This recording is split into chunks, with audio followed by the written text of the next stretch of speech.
The Kickstarter success story, Yooka-Laylee, is imminent. It's going to be on a bunch of platforms in about a month right now. This is Andy Robinson, who wrote for the game. And I want to talk a little bit about the sort of the adventure of building this game, because this was kind of a big risk, I think, that all the developers sort of took and brought it out to the community and basically had the community say, yeah, we want this game, right? Well, we always knew that there was an audience for this sort of game out there. We just didn't know how big it was. I mean, we were as surprised as everyone else by the huge success we had on Kickstarter, where 80,000 people ended up backing us in the end, and there seems to be a lot more people now who are, very excited about our game, which is humbling and, exciting for us. So we're just happy to see the genre back again, and hopefully, it's a success for many years to come.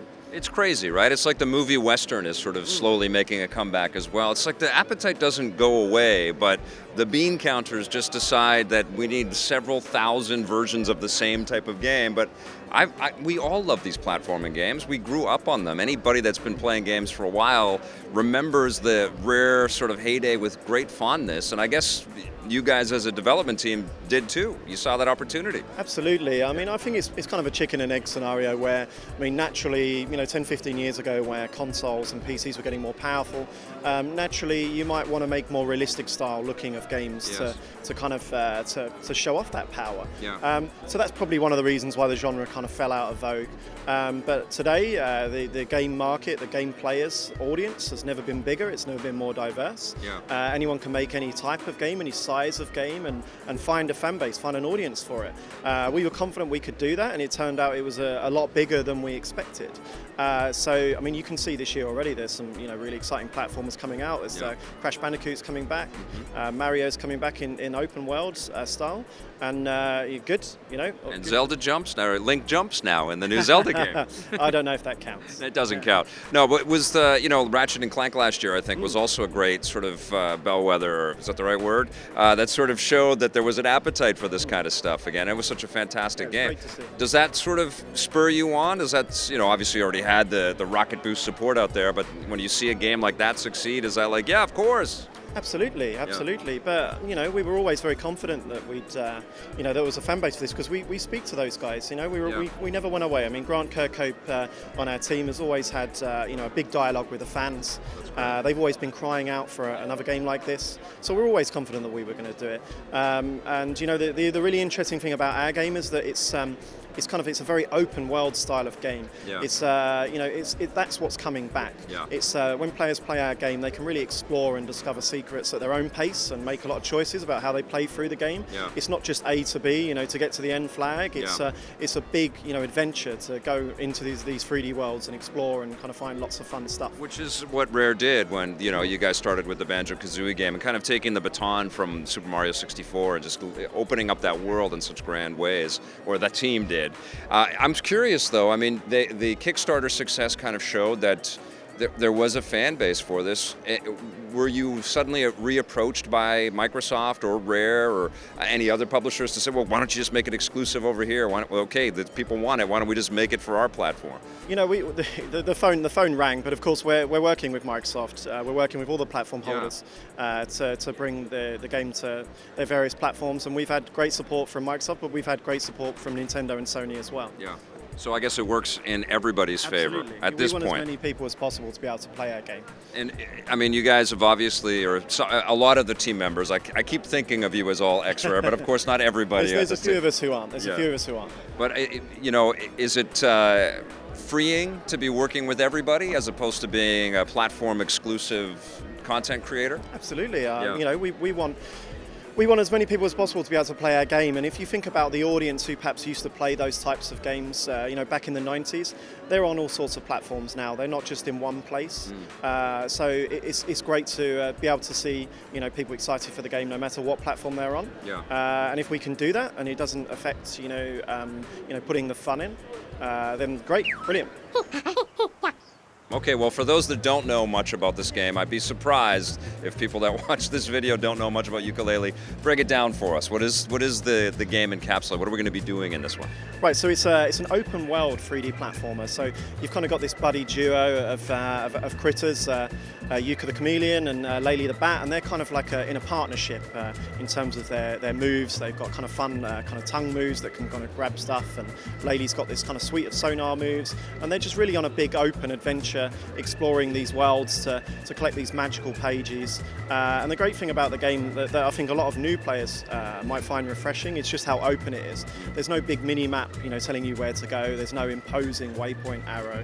The player is free to explore and find secrets on their own. They don't feel like they've been led there artificially. And we hope that will really resonate, with all kinds of games. Are there RPG sort of undertones? Are you sort of leveling up and gaining new abilities and stuff as you go? Well, when we kind of looked at this type of game and that it's not been around for a while, that's what we really thought was unique about it in today's kind of landscape, is the open world nature and the fact that you really were free to make your own choices about how you played through the game. So that's why we've tried to introduce things like, we have a tonic system in the game, and they're kind of like Call of Duty style perks, like so. Players can unlock these tonics and equip them, and they'll kind of modify their gameplay. So they might have a move that will last a little bit longer, or they might make the game easier or harder. So to answer your question, yes, there are RPG style elements cool. kind of fitting into that tonic system that we have in the game. That's cool. I heard some of the music in the game and I thought it was terrific. Yeah. Are we also going to be hearing those famous rare jumbly type voices in there? Absolutely, yeah, they're in there. So look and feel was something that was really important to us in this game. We wanted it to feel like it was cut from the same cloth as a 90s style platformer, while also kind of innovating in the gameplay. But yeah, you'll see a lot of kind of attention to detail that we put in stuff like that, the googly style voices. Yeah. So our programmer Chris Sutherland and our composer Grant Kirkhope, who made that kind of iconic googly speech in the Banjo-Kazooie games, they worked very hard to recreate that, along with our audio director Dan Murdoch. And it was a lot harder than you think. You can't just chuck them in. There's a lot of attention to detail there to make them sound right.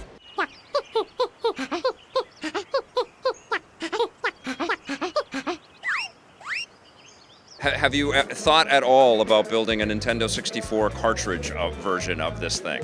Well, it's funny you should say that. Yeah. Some of our early Kickstarter backers could have backed an N64 version of the game. Wow. And it comes on a cartridge. It's not the game itself, it's a flash drive, but it's all decorated as Yooka-Laylee, and it comes in a 64-bit style box. That's amazing. It's a very cool package, to reward some of our most supportive backers. That's amazing. That's super cool. Now, is this something that you could see ported to other platforms like the tablets and things like that, or are you guys kind of going to launch at this and this is it for now? Well, we're really focused on consoles at the moment, so not at this stage, but who knows? Yeah, very cool. Are there plans now at this stage to think of a sequel, a Yooka-Laylee 2, and would you go back to Kickstarter? I know that's like a whole other enterprise unto itself, not just building the game but managing all of the workload for that.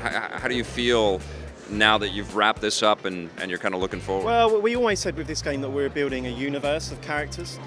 We didn't want to be wasteful in kind of a lot of the fun NPCs and stuff that we created. Yeah. So we've been building a Playtonic universe. Some of the characters you meet in this game might appear in other games in the future, different genres. They might even have their own game. So that's really been our thought process. That's cool. And would you go back to Kickstarter again, or is that off the table? One of the great things about the amazing support we had for our Kickstarter is that our backers kind of gave us our independence and allowed us to build a large team, a lot bigger than we had before the Kickstarter. Yeah. So we're not ruling it out, but obviously through that amazing support, we should be in a good position for a long time. That's awesome. Now, Lucky's Tale was a pretty terrific Oculus game that launched with the platform last year. It really kind of opened my eyes that a VR version of these old classic platformers could be really cool. Is that something that you guys are exploring as well? The Playroom VR on PlayStation Vita is amazing as well, if you play that platform games. Yeah. It's something we experimented with. For this game, we won't have that, but in the future, who knows, as the audience grows on those platforms. That's awesome. Well, it's coming out soon, and I know we've got viewers that have been tracking this for a while. Yeah. Can you give us maybe a tip or two? Give us 3 tips for things to either look out for or some cool ways to play this game that will provide you great reward or great secrets or something? Well, I'd say probably one of the best tricks to do is to go and meet Vendi. There's a character called Vendi very early on the game, and she's in charge of the tonics. So if you go and visit her, you can look through the list of tonics, see something that you might like that might suit your style of play. They each kind of require an objective in order to unlock them. So if you know that early on in the game, you can kind of focus on unlocking them as soon as possible. So that certainly help you out. I'd say collect a lot of quills. You use them to unlock the moves in the game, to purchase the moves. So they're not just kind of guiding you through the environment, they also have a role in the gameplay.